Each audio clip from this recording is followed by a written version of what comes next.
Julius Malema's disciplinary hearing is underway in Kibble Park, south of Johannesburg, and Chief Justice Mogoeng is presiding over his first constitutional court case since being appointed Chief Justice last week.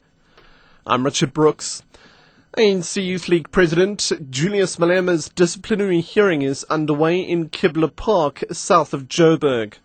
Malema and his Youth League executive members are presenting closing arguments in the case relating to the allegation that they disrupted a meeting of the ANC's officials about a month ago.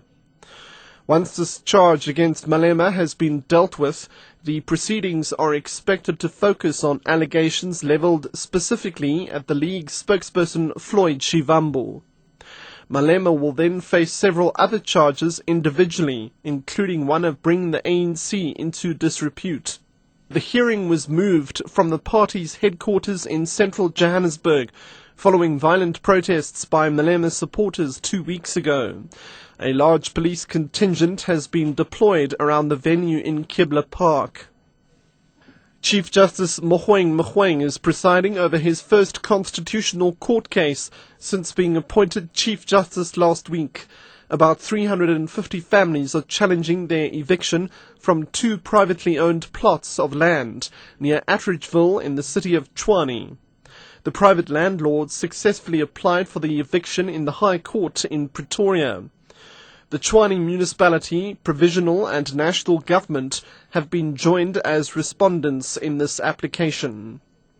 The illegal occupiers argue that the city should provide them with temporary accommodation following their eviction. The city argues that the real obligation to provide funding for such accommodation rests with provincial and national government.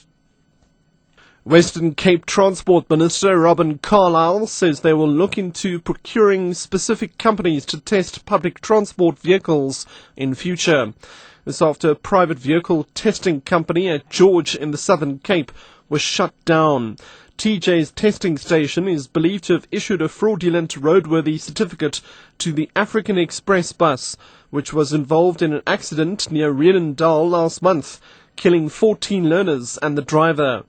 Carlyle says the bus was a death trap. We discovered very, very serious defects on the bus. I have to call it a killer bus, there's no question. That must have been apparent to anyone when they did the roadworthy here, or allegedly did the roadworthy on the 14th of April. They could not have been missed. We've had experts in to have a look at the bus. Either when the bus was examined, those faults were ignored, or the bus was not examined. It's one or the other, but either way, we cannot allow such a testing station to continue. Catch the latest news anytime here on Newsbreak, Option 1.